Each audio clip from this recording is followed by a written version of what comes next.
And that's the goal. You want to have a key that no third party can ever get to. This is Ruben, co-founder and CEO of hardware wallet maker NGRAVE, who joins us today to talk about cybersecurity, crypto self-custody, and the future of NGRAVE.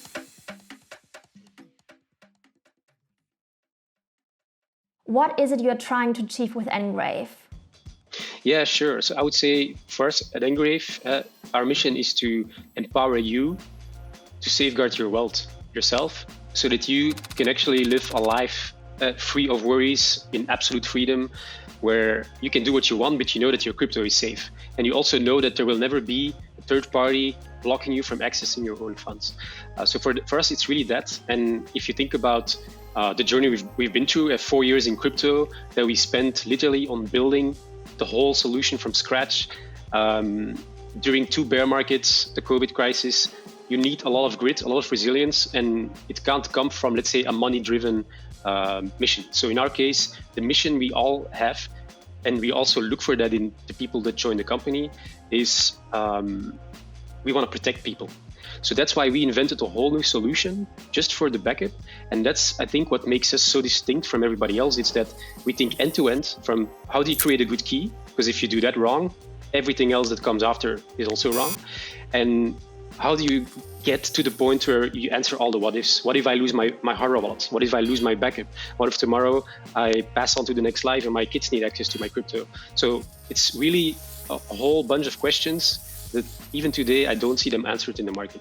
Can you walk us through the customer experience and elaborate how NGRAVE uses biometrics and gamification to come up with a new security key that doesn't rely on storing away on paper? When we started looking into key generation, we realized that any kind of key generation process we came by was imperfect. Very simply, today, if you use a software wallet, in that case, then they will use software to try to create such a random key. Software is proven to be bad at creating real randomness. So therefore you have to go to hardware. Hardware is better in that. But what's interesting is every hardware wallet has a chip inside the device. And that chip does what is called true random number generation. So it will create a very, very unique key. And that is great. These chips have been perfected over the decades. And that's where it becomes very interesting. If you just Google backdoors for those chips, you will find so much information, and it will be literally the NSA, parties like that have access or have let's say, the inherent process of how do you get from X to Y. And they can actually recreate your key from that process, so to say. They can predict it. And so when we explained this concept and how we wanted to solve it to no one else than a person named Jean-Jacques Quisquater, who is literally quoted in almost every cryptography paper on the planet, and including the Bitcoin paper. And so he, when we presented this to him, he was like, okay, this is amazing. I want to be part of this. So he's now an advisor and investor in the company. To bring that back to the question, chips have backdoors. And that's why we don't just use the chip. We will actually let you interact with the device, and you will give your biometrics. So your fingerprint, for example, will become part of your key. And we also measure the light intensity that comes in through the camera, because that is academically proven one of the best sources of entropy.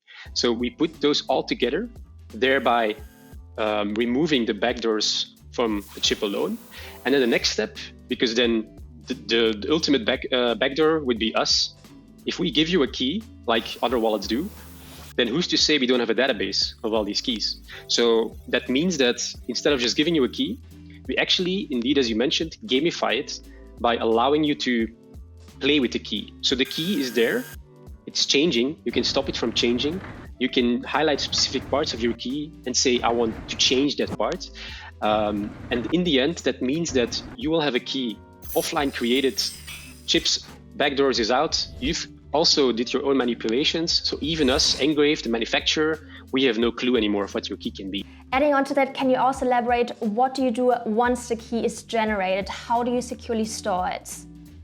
Yeah, so for the backing up of the key, we just asked simple questions. What if my house burns down? What if I spill water on my backup?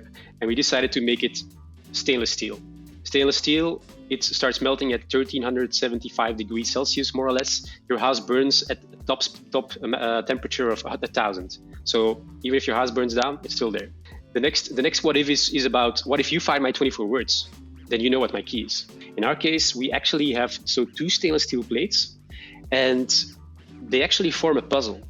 So that if you in the end take them apart and you find either part, you don't have information.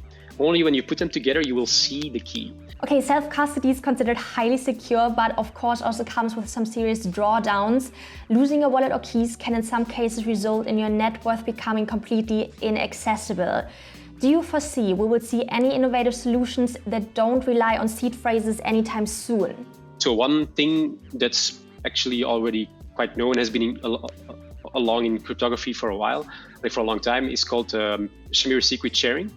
So, and it's easier to understand it as social recovery. The key you get from, let's say, the device, that's your key. That's the key that will create all your addresses, and that's the only key you have to remember. What social recovery does is it says, I'm going to use that key, and I'm going to create, let's say, 3 new keys out of that key. The idea is that cryptographically, you don't have to remember that, but 2 out of 3 of those keys, if 2 of the 3 come together, I can actually recreate the initial key.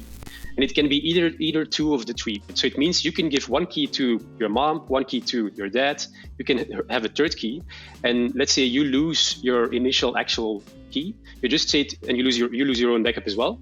You just say, Mom, Dad, send me your keys, and you can recreate the original key. And obviously there, the questions you have to ask are, how am I going to share these keys to them? Because I have to do that securely. And if somebody eavesdrops and they know, okay, this is one share, you're screwed. Let's start with a little federal crime. And the other way around as well, like, Mom, Dad, please give me your key back. And if one of them loses it, so there are still a lot of different things that make it very, let's say, dangerous.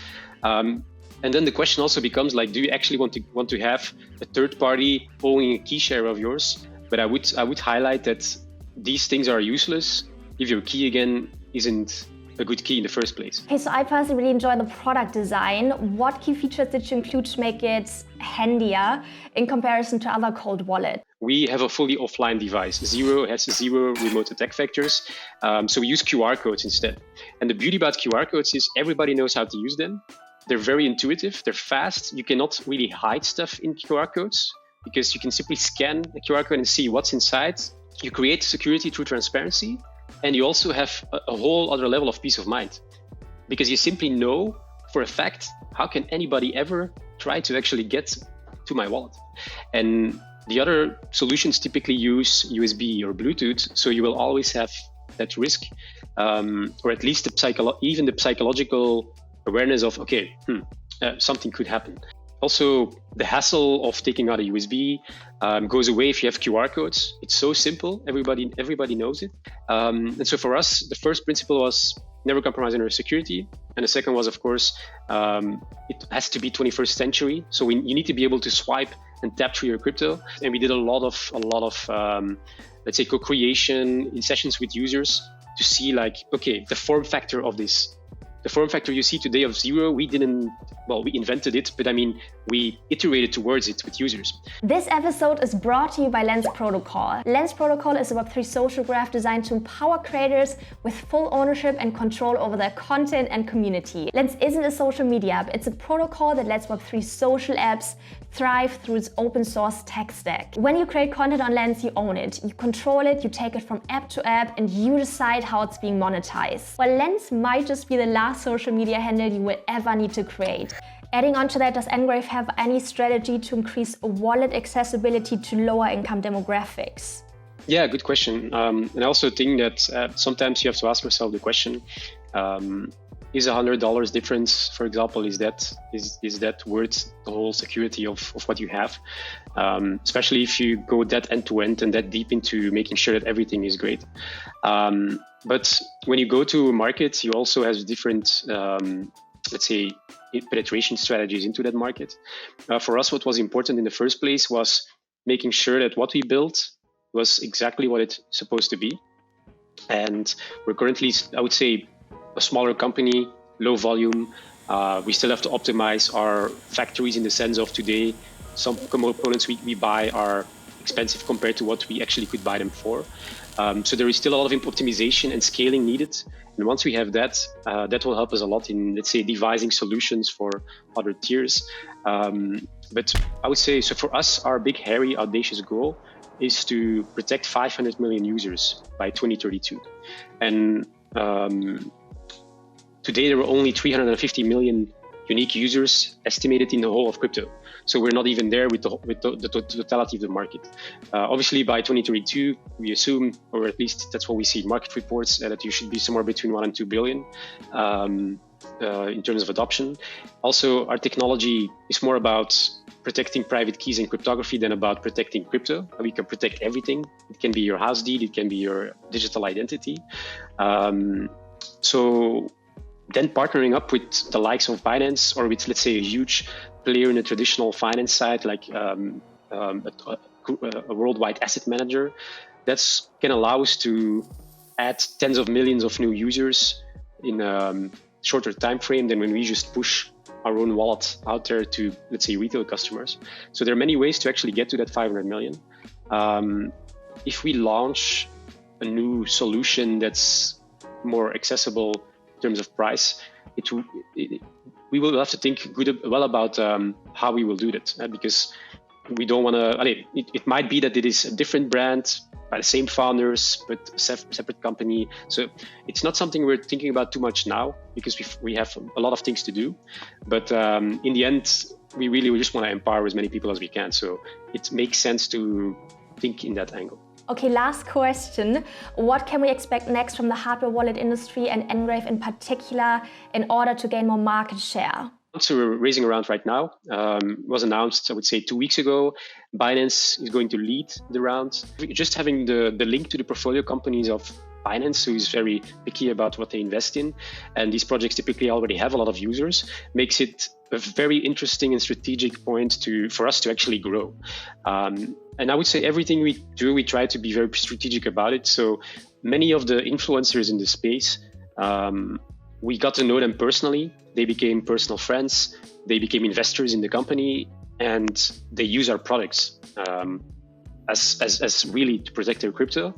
And so that puts us all so strategically aligned in giving the same message. NGRAVE is good. I use it. I like the guys. I like the technology.